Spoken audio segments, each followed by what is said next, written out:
Hello guys, this is Kuya Anias Kali Aguila, a creative person.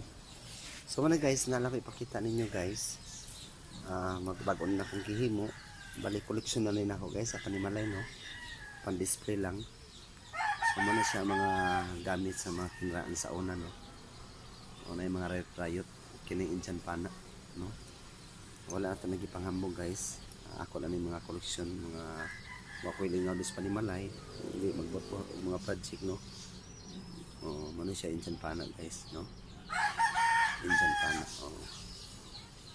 So ako nang hinimo karon guys nakahimo mo ko ani sa una pero sa patanon pa ko, pero man tayo nga nakadisgrasya mo na nga parental guidance lang ta nga di na to ni gamiton sa binuang hindi ta maghatag og problema sa mga authority sa atong gobyerno Hinoon mo suporta sa mga kriminalidad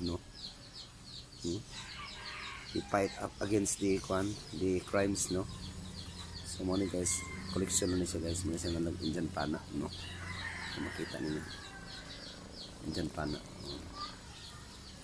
guys, koleksyon ni Kuya Anias Kali Aguila.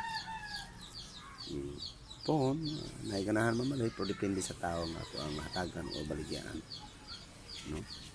kaya lisod kayo gamiton sa binuang marami na itong gampingan guys na abutan ng taog sa 30 anyos mga kita magka-disgrasya og tao kita hasta upailo, pasensya, pagsabot ug labaw sa tanan kinahanglan ni humanity ta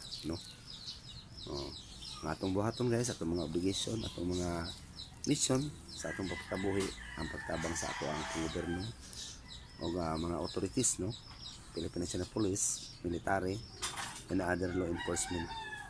So, ano guys ang atong buhaton. Pan-display na siya. Decoration. Sa ato lang yung highlights guys. Maragwa na yung kahinumdum niya. Wala na yung magbuhat siguro. Collection niya. So again guys, this is Kuya Anias Kali Aguila.